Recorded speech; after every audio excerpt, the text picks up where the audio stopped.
I thought planning my wedding would be about love, joy, and new beginnings. Instead, it became a battleground, a fight for control, respect, and my own happiness. My parents didn't just disapprove of my fiancé, they tried to rewrite my entire wedding to fit their idea of perfect. But when they crossed the final line, insulting the man I loved and sabotaging our big day, I finally did something I never thought I had the courage to do. I uninvited them.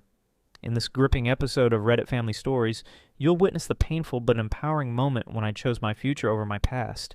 I had spent my whole life bending to their expectations, shrinking myself to keep the peace. But this time, I chose me, and the fallout was bigger than I ever expected.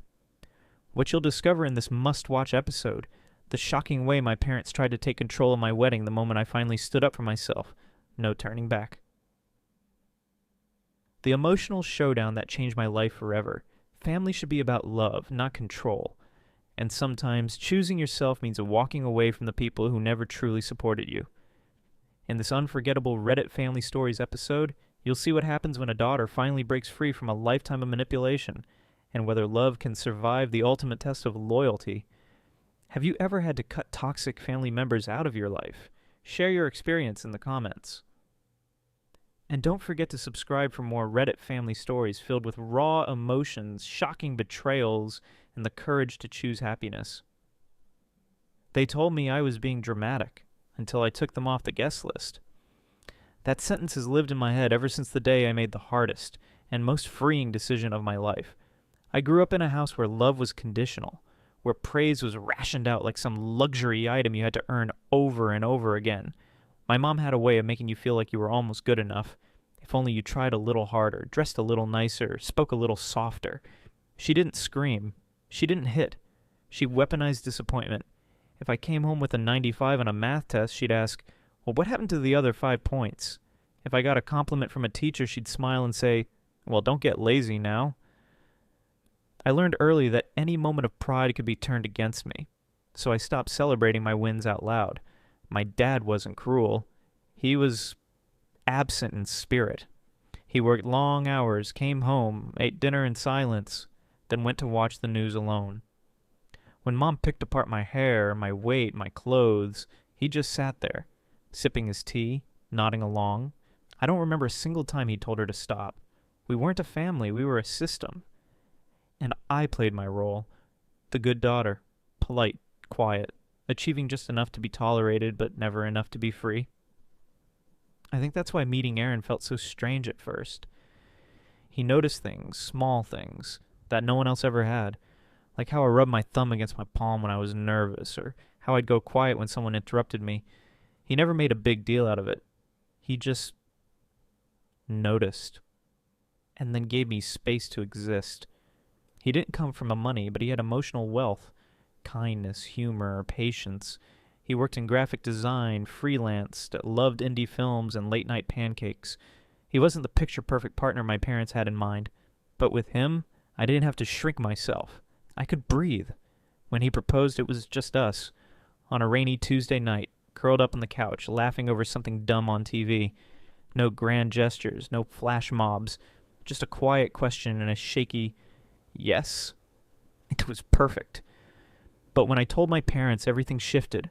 I remember standing in their kitchen, still wearing the same sweater from the night before, holding out my hand to show them the ring. My mom squinted at it like it was something she needed to clean. "It's, cute," she said finally, forcing a half smile. My dad looked at Aaron, then back at me, and asked, "What did that set him back?" There was no congratulations, no hug, no warmth, just a cold breeze of judgment that swept through the room like it had always lived there. Aaron stayed polite. He even thanked them for their concern, but I saw it in his eyes. That quiet kind of hurt that doesn't make a sound but stays with you. I tried to shake it off. I told myself maybe they were shocked. Maybe they just needed time. After all, this was new to them. I gave them benefit after a benefit of the doubt. But as the wedding planning began, so did the unraveling. They didn't ask what I wanted. They told me what I should do, what colors were tasteful, what kind of dress sends the right message, which side of the family had to be invited, like it or not. At first it was little things, easy to brush off. But slowly it became clear. They weren't just trying to be involved, they were trying to take over. And underneath all their suggestions was one unspoken truth. They didn't think I deserved to be this happy. Planning a wedding is supposed to be exciting. Stressful, yes, but exciting. For me, it felt like walking through a minefield while smiling for pictures. Every step I took, my parents had something to say. When I picked a venue, a small garden space behind an art gallery downtown, my mom said it was too casual and not elegant enough for a proper wedding. My dad chimed in with, "Don't you want something people will actually remember?" I tried to compromise. I showed them the menu, the layout, the backup plan for weather, but they weren't interested in the details. They were interested in control. They started calling vendors behind my back. I found out when the florist emailed me saying she'd spoken to my mother about adding more white roses and less of the burgundy.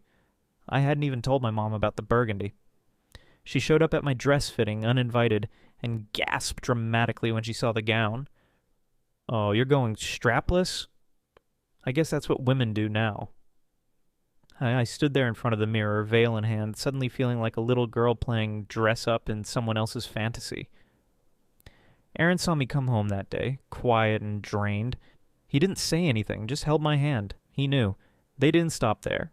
They started dropping hints to our family members that Aaron wasn't a great provider, that he was creative but not exactly reliable, that he meant well, but I deserved someone stronger.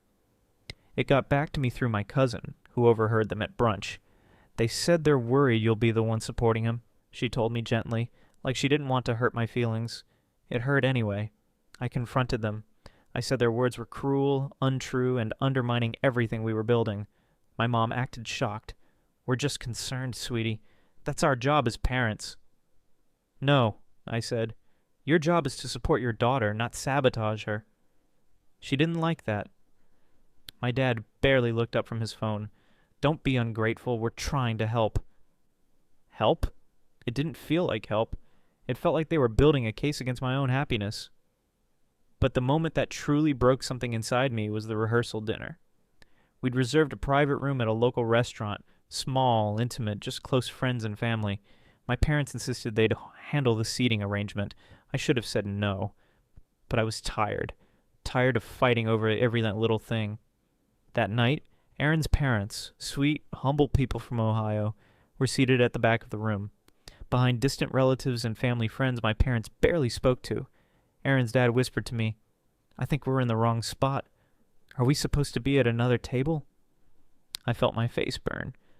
I looked at the chart and realized my parents had rearranged everything without asking.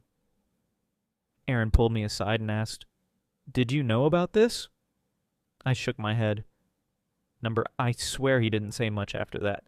He just nodded and sat down, but I knew what that silence meant. The same silence I grew up with.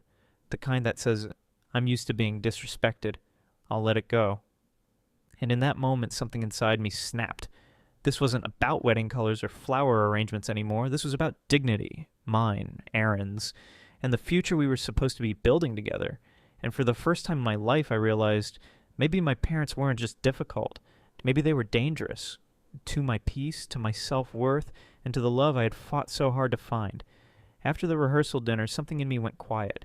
Not angry, not explosive, just silent.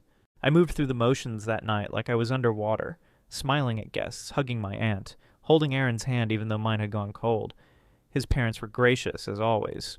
They didn't complain when they were seated near the kitchen.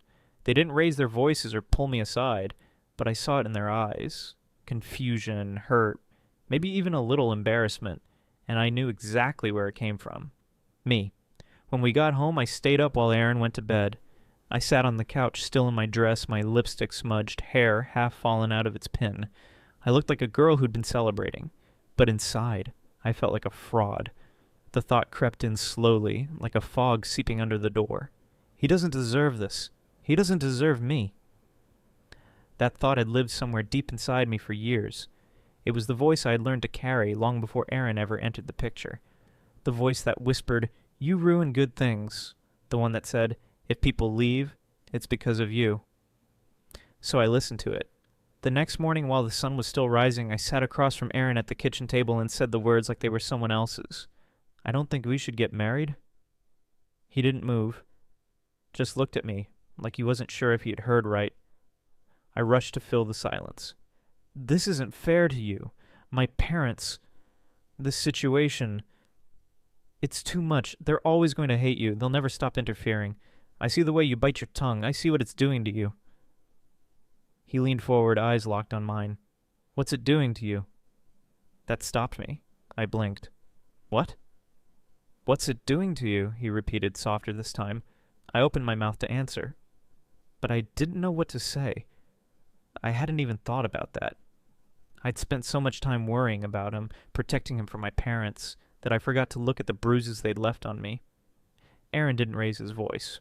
He didn't try to change my mind with grand declarations.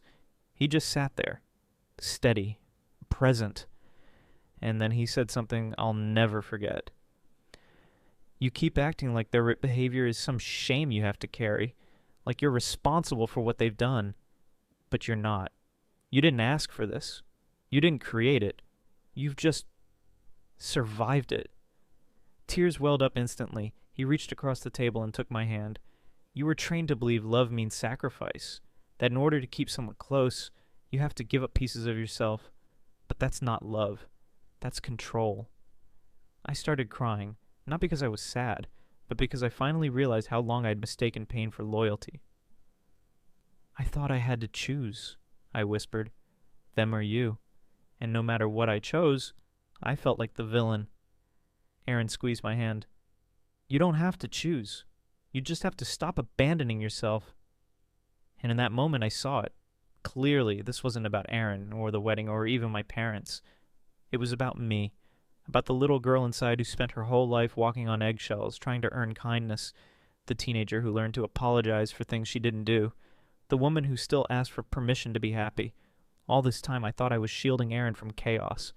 But really, I was still trying to earn the love my parents never gave unconditionally. Aaron wiped a tear from my cheek. I don't want a perfect bride. I want you, even with the mess, even with the history, especially with the strength it took to survive it. I broke down then, not in shame, but in release, because for the first time I felt seen, not as someone fragile, but as someone worthy. I didn't make any decisions that day. I didn't cancel anything. I didn't uninvite anyone. But something had shifted, quietly, deeply. I no longer felt the need to shrink to fit someone else's comfort. I no longer believed I had to carry the weight of my parents' disappointment just to keep the peace. And most importantly, I no longer saw Aaron's love as something I was lucky to have. I saw it as something I had finally grown strong enough to choose. The morning after that conversation with Aaron, I woke up different, not fearless, not entirely healed, but different. I still felt the ache in my chest, the knot in my stomach, but underneath it all there was something steady, like the ground had finally stopped shifting beneath me, and I knew what I had to do. It was time to stop waiting for permission to protect my peace. I called my mom first. She answered on the second ring, her voice already sharp with disapproval. I hope you've had time to cool down. We need to talk about the seating situation. Your father and I...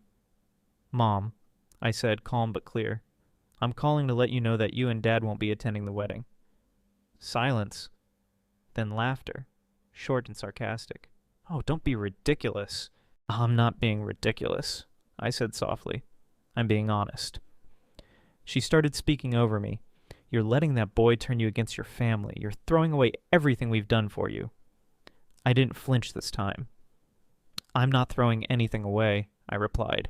I'm choosing something. I'm choosing myself. I'm choosing Marin. I'm choosing a future that isn't built on fear and shame. You're making a mistake, she hissed. One day you'll realize that. Maybe, I said, but at least it'll be my decision. Not yours. I ended the call before she could say more. I didn't feel triumphant. I didn't feel like I'd won anything. I just felt free. For the first time in my life, I'd spoken for myself, and no one else. Aaron found me sitting on the floor of our bedroom, phone still in hand. He didn't say a word, just sat beside me and pulled me into his arms. That night we finalized the guest list one last time. Just the names of people who truly wanted to see us happy, people who respected our relationship, not tried to rewrite it. When the wedding day finally came, it was smaller than we'd planned, quieter, but it felt full. The ceremony was in the garden behind the gallery. The air smelled like eucalyptus and lavender. Aaron looked at me like he was seeing sunlight for the first time. As I walked down the aisle, I didn't think about who wasn't there. I thought about the girl I used to be, the one who tried so hard to be perfect, to be obedient, to be small enough to earn approval. And then I thought about the woman I had become, the one who stood on her own, who chose love not out of fear but from courage. We said our vows under a canopy of lights and soft music, no drama, no whispers, just truth. And when we kissed, I felt something inside me break open and bloom, not because I was married now, but because I was finally mine. The morning of our wedding, I woke up before the sun. The air was calm, almost sacred. I stood by the window in my robe, watching the light crawl slowly across the floor, and I felt something I hadn't felt in months. Peace. No anxiety, no tension, no checking my phone for approval or permission. Just silence. Just stillness. Just me. I didn't hear from my parents that morning, but honestly, I didn't expect to. They hadn't responded after I removed them from the guest list. Not a call, not a message, only silence. A weapon they'd used my whole life. Until now, it didn't work anymore. But what I didn't expect was for them to show up at the venue. It was 2 hours before the ceremony. I was in a small room with my best friend helping me with my makeup when someone knocked on the door. She peeked her head out, then turned to me, wide-eyed. "It's your mom!" My stomach dropped. I walked to the door and stepped outside, and there they were, my mom and dad standing in the hallway, dressed formally, holding a gift bag like it was some kind of peace treaty. "We just want 5 minutes," my mom said. I didn't say anything, but I nodded. She stepped forward first. "We're sorry about everything." I looked at her face. For the first time, there was no smugness, no smirk. She looked smaller somehow. Nervous. "We realized we pushed too hard," she continued. "It was never about not loving you. We just wanted what was best." "Your version of best," I said quietly. She swallowed. "We made mistakes." My dad added, "A lot of them." Then came the twist I should have seen coming. "But this is your wedding. We're still your parents. You'll regret it if we're not there." There it was, the guilt, the control, the not-so-subtle manipulation. They weren't here for me. They were here to save face, to avoid being the story whispered about in the back row. And suddenly the calm inside me rose back up. "I appreciate the apology," I said softly. "But I need to know that you're apologizing because you understand what you did, not because you want to be seen in pictures." My mom blinked, caught off guard. "We just want to be part of your life," she said, "but we have to be involved." And that was it. Still trying to script the future, still expecting control. "I want a relationship," I said, "but not on those terms." She stepped back slightly as if I'd slapped her. My dad looked down, defeated. "I hope one day," I added, "you can show up without needing to steer the wheel. That's when I'll know it's real." Then I turned and walked back into the room. I didn't cry. I didn't shake. I felt steady, grounded, like I had finally stepped out of a lifelong storm and into my own light. The wedding itself was perfect. Not because of the flowers or the music or the fact that it went without a single hiccup. It was perfect because it was ours. Every word, every smile, every breath of air felt like it belonged to Aaron and me, like we had built this moment brick by brick together. When I walked down the aisle, I wasn't thinking about who wasn't there. I was thinking about the man at the end of the path, waiting for me with eyes that said, "You're safe now." We wrote our own vows. Aaron's voice trembled when he said, "I love you not just for who you are, but for how hard you've fought to stay that way." And when it was my turn, I looked into his eyes and said, "For a long time, I didn't think I was worthy of a love that didn't hurt. But then I met you. And you showed me what love feels like when it's rooted in respect, not fear." We kissed under a sky that had turned golden. The wind was gentle, the guests cheered, someone cried, maybe me. And for the first time in my life, I felt whole. Our married life isn't some fairy tale. We have laundry days and budget talks and mornings where one of us wakes up grumpy. But we also have laughter over burnt toasts, forehead kisses while brushing our teeth, and then a quiet kind of partnership that holds steady even when things feel chaotic. I go to bed every night knowing I'm not being measured or judged. I'm loved, as I am. And as for my parents, they sent a card a few weeks after the wedding. It said, We still believe we should have been there, but we hope you're happy. No apology. No ownership. Just a reminder that they still saw themselves as the victims. I didn't respond, not out of spite, but because peace sometimes looks like silence by choice, not silence from fear. Aaron and I are building a home where voices are heard, boundaries are respected, and love is given freely. I don't know if my parents will ever truly understand what they lost, but I know what I gained. Myself. And what I'm never giving her up again.